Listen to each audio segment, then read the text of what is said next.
How did a young writer such as yourself end up on the field of conflict in Ukraine? I was living in the Middle East and Israel and Palestine. I was residing there. I found myself a writer who really wasn't writing. My thoughts naturally turned to Ukraine. Sometimes the writer has to leap over his desk. One thinks of Byron in Greece or Orwell in Catalonia, Anthony Burgess in Malay, Hemingway in Cuba, Patrick Farmer also in Greece. As a writer, I wanted to remove from between myself and the source the screen, television screen. No matter how pixelated and sharp the screen, it'll never strike as vividly or impressively as it does the naked eye. And as a writer, you want to remove as many veils between yourself and the subject as possible if you want to scrutinize it in a 2020 severely analytical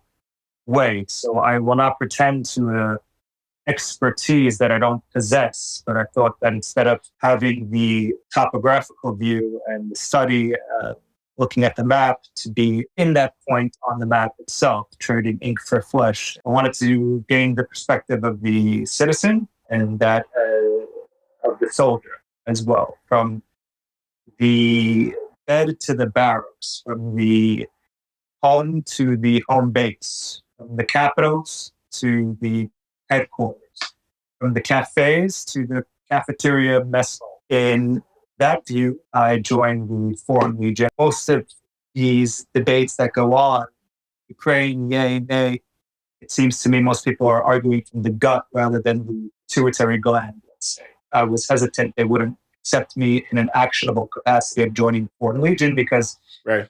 There's a minimum amount of time that you have to go through basic training. Those who don't have military experience, and most of them did not. That as far as made the Legionnaires.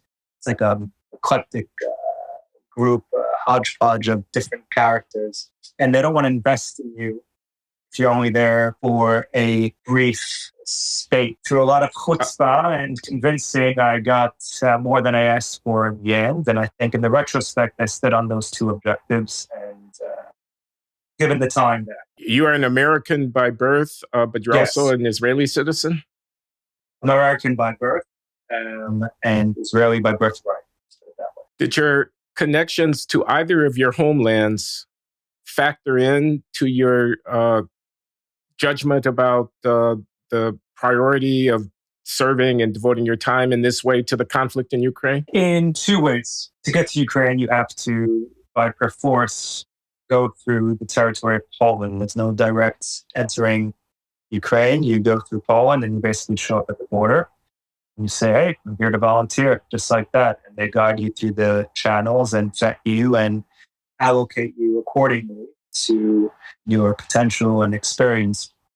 But the connection of Poland and Ukraine to Jews is a dark one. So in that sense, you don't hang a prince for the king's sins. And this experience I isolated within itself. I took this, what's going on, what Ukraine is undergoing as an isolated experience. There could be a wrong yesterday and a right today. And whenever one hears rhetoric about certain people being a non-people, I think as someone who's been living in Israel and Palestine and with the history and the Jewish history of saying, well, you're not really, there's people to this day that don't consider Israel a real country, they consider it a colonial outpost. Or on the other side, the ultra-Zionistic contingent would not consider Palestinians a real people, but only a reaction against Jewish immigration. And I think both these notions are very ominous and sinister, and we know where they lead. So from the beginning, from the get-go, when you hear certain rhetoric, when you hear, for example, a megalomaniacal demagogue calling the people not a real people, I think the world ought to perk up to that. So in that sense, my history came in to inform me, and to perhaps I was a little more heedful of that message and the sinisterism that lurks behind A writer has jumped over his desk. it. He finds himself bivouacked within shouting distance of enemy lines with buddies with whom he has developed very close personal friendships and allyship and so on. He's at war. The writer is at war. These sensibilities seem to, maybe I'm naive, clash with one another. The warrior, the martial death. No, how often do you read of the poet warrior, King David? I think the brain and the brawn. You have a pen in one hand and a gun in the other. I think these are complementing each other. I think it's not necessarily that the pen is mightier than the sword. I think they both have their own place. But I guess I'm going from the foot marching of the soldier to the hand marching of the penman.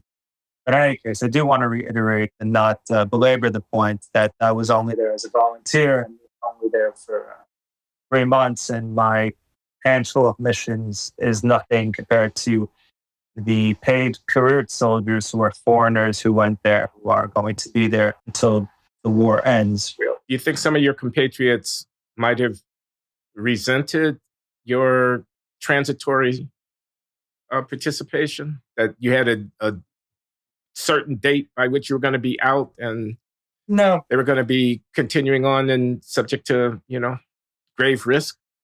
no, not. I think that people are grateful for whoever comes through. Everybody has their contributions, and we'll all work together for this war effort. It's not only on the field and in the barracks, but there's many people. From when I was perambulating the still free cities of Ukraine to when I was briefly in the foreign region, I wanted to gain those two perspectives, and it forms one drive forward. So everybody's doing their part, as they say. And I was honest from the beginning. I told them I had 3 months to give.